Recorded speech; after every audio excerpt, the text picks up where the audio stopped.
সামনে যাস না রে ভাই, এই ছবিটা বসে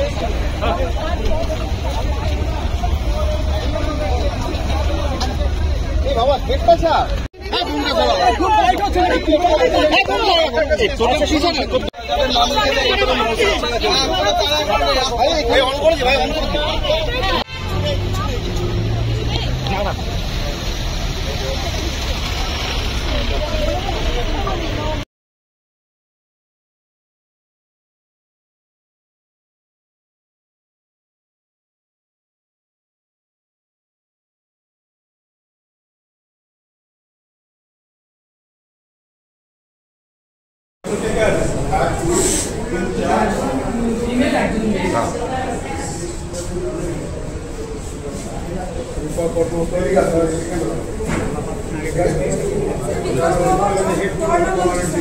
না না হেডফোন খুলে নেন।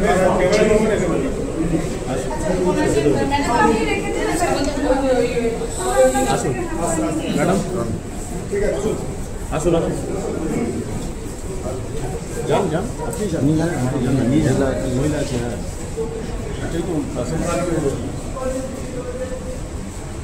আরে যাও না।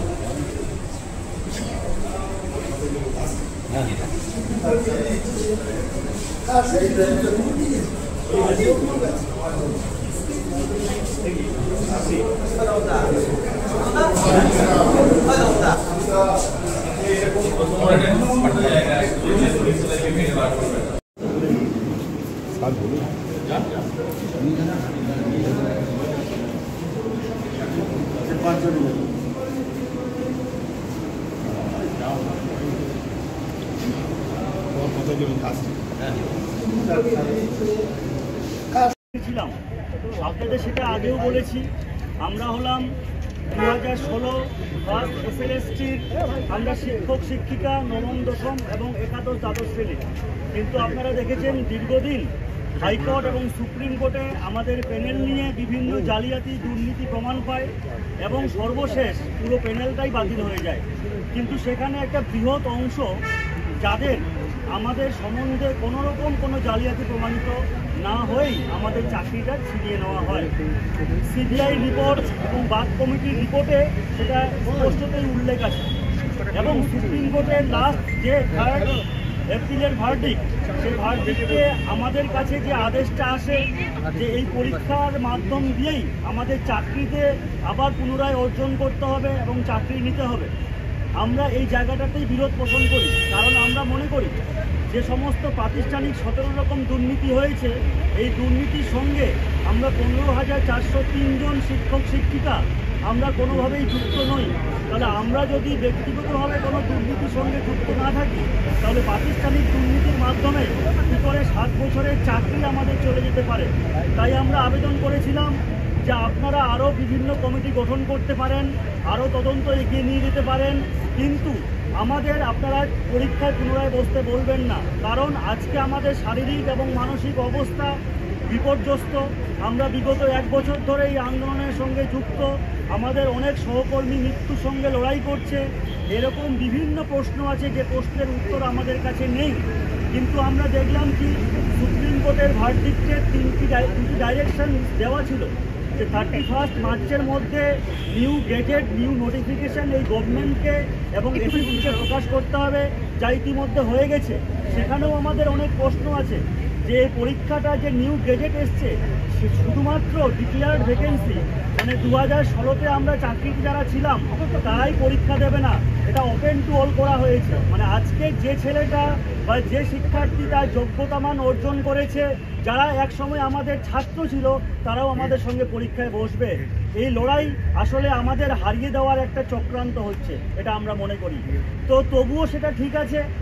তারপরে আর একটা ডাইরেকশন ছিল যে 31 ডিসেম্বরের মধ্যে এই পরীক্ষাটাকে সম্পন্ন করতে হবে। তার মাঝখানে কবে ফর্ম ফিল আপ হবে, কবে পরীক্ষা হবে, এরকম কোনো পার্টিকুলার ডাইরেকশন ছিল না। এই বিষয়টা নিয়েই আমরা রাস্তায় আন্দোলন শুরু করি। আমাদের একটাই দাবি ছিল, কালকে আমরা মাননীয় চেয়ারম্যানের সঙ্গেও দেখা করেছি। আমাদের কথা ছিল যে এখন সামার ভ্যাকেশনের জন্য সুপ্রিম কোর্ট ছুটিতে আছে, এই ছুটির পর আমাদের যে রিভিউ, সে রিভিউটা ওঠার সম্ভাবনা আছে। আমরা মনে করছি এই ফর্ম ফিল আপটা হয়ে গেলে সেটা আমাদের রিভিউকে ক্ষতিগ্রস্ত করবে। তাই আইনি লড়াই শেষ না হওয়া পর্যন্ত আমরা যারা যোগ্য 2016 শিক্ষক শিক্ষিকা আমরা এই পরীক্ষায় বসতে প্রস্তুত নই। আমরা ফর্ম ফিল আপকে বিলম্বিত করার কথা বলেছিলাম। তার সঙ্গে এটাও বলেছিলাম যে আপনারা এই গেজেটটাকে প্রত্যাখ্যান করে বাংলার স্কুল শিক্ষাকে মাথায় রেখে, বাংলা শিক্ষা ব্যবস্থা ছাত্রছাত্রীদের কথা মাথায় রেখে এবং আমাদের যারা ছোট ভাই 10 বছর ধরে এসএসসি পরীক্ষায় বসতে পারলো না তাদের সুযোগ করে দিয়ে নতুন একটা গেজেট প্রকাশের মাধ্যমে নতুন এসএসসি হোক। কিন্তু আমাদের 2016-দের পরীক্ষার মাধ্যমে না করে পুনরায় তদন্ত এবং আইনি পথে আমরা যারা যোগ্য তাদের চাকরি ফেরত করা হোক। কিন্তু গতকাল মাননীয় চেয়ারম্যান আমাদের কথা শোনেননি, মূলত নাকচ করে দিয়েছেন। আমরা বলেছিলাম আপনি অন্তত 1 মাস এই ফর্ম ফিল আপটা পিছিয়ে দিন, আমরা যদি রিভিউটা দেখি, রিভিউটা আমাদের আশানুরূপ যদি ফলাফল না হয় তখন আমরা ফর্ম ফিল আপ করবো কি করবো না পরবর্তী প্রশ্ন। কিন্তু তিনি আমাদের কথা শোনেননি। তাই মূলত আজকে আমাদের মনে হয়েছেন যে আমরা এক জায়গায় দাঁড়িয়ে থাকলে ঠিক হবে না। আজকে আমরা বিধানসভায় এসেছিলাম 4 জনের কাছে অ্যাড্রেস করে কিছু ডেপুটেশন নিয়ে। সেই ডেপুটেশনগুলো ছিল মূলত তাই, প্রথম ডেপুটেশন ছিল যে পরীক্ষার যে ফর্ম ফিল আপ যেটা 16 তারিখ থেকে শুরু হচ্ছে সেটাকে পেছাতে হবে। দ্বিতীয় ছিল আমরা যারা যোগ্য, সুপ্রিম কোর্ট এবং তার আগে হাইকোর্ট বারবার যারা প্রমাণিত যোগ্য মানে সার্টিফাইড আনটেইন্টেড সেই লিস্টটা পাবলিক ডোমেনে প্রকাশ করতে হবে। এই লিস্টটা আমরা পাইনি। বারবার যেন যোগ্য এবং অযোগ্যকে গুলিয়ে দেওয়া হচ্ছে।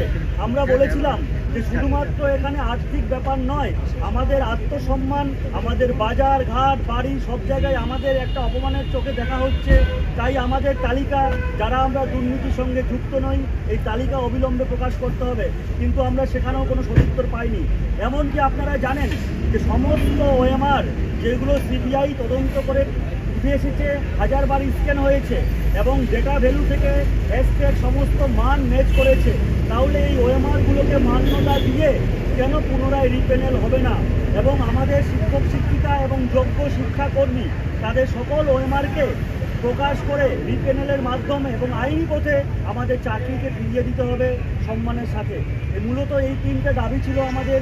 কিন্তু আপনারা জানেন গতকাল রাত 12টার সময় এই দাবিগুলো না মানার জন্য আমাদের 10 জন সহকর্মী প্রাথমিকভাবে আমরণ অনশন শুরু করেছেন এবং এই অনশন বিকাশ ভবনের সামনে হাইকোর্ট নির্ধারিত যে টেন্ট যে তাঁবু আমাদের দেওয়া হয়েছে সেখানে এখনও চলছে এবং সেখানে আমরা আরও 2টি দাবি আমরা সংযোজন করেছি। 4 নম্বর দাবি হচ্ছে মাননীয় মুখ্যমন্ত্রী আমাদের এই বিষয়টাকে হস্তক্ষেপ করে আমাদের সঙ্গে সাক্ষাৎ করতে হবে। তার প্রতিশ্রুতি মতোই আমরা দেখেছি বারবার প্রতিশ্রুতি দেওয়া হয়েছে, কিন্তু মৌখিক প্রতিশ্রুতি এবং কাজের মধ্যে আমরা একটা বিস্তর ফারাক দেখতে পেয়েছি। তাই আজকে এই আমাদের আমরণ অনশন চলছে এবং আমরা এখনও আশাবাদী মাননীয় মুখ্যমন্ত্রী সমস্ত কিছু বিবেচনা করে আমাদের জীবন জীবিকা, আমাদের সংসার, আমাদের ভবিষ্যৎ প্রজন্মকে কথা মাথায় রেখে তিনি আমাদের সঙ্গে দেখা করবেন এবং আইনিভাবে সম্মানের সাথে আমাদের লড়াই আমাদের ফেরত দেবেন, আমাদের চাকরি ফেরত দেবেন। এবং তার সঙ্গে সুপ্রিম কোর্টেও আমরা আবদার করেছি যে আমাদের যে রায় এই রায় যেন রিভিউ পিটিশনে পুনর্বিবেচনা হয় এবং হয়তো বা কোথাও কিছু মিসআন্ডারস্ট্যান্ডিং হতে পারে। কারণ 15,403 জন এই যে পরিবার, শুধুমাত্র আমরা একজন না, আমাদের পেছনে 5 জন এবং কারো কারো ক্ষেত্রে পুরো পরিবার ডিপেন্ডেন্ট হয়ে আছে। এই পরিবারকে মৃত্যুর মুখে ঠেলে না দিয়ে কিছু ক্ষেত্রে জীবন জীবিকা মানবিকতার মাথায় রেখে এই রায়কে পুনর্বিবেচনা করে যারা প্রকৃত যোগ্য তাদের সম্মানের সঙ্গে চাকরি ফেরত দিয়ে এবং যারা প্রমাণিত দোষী তাদের কঠোরতম সাজা দেওয়ার মাধ্যমে শুধু আমাদের নয় এই বাংলার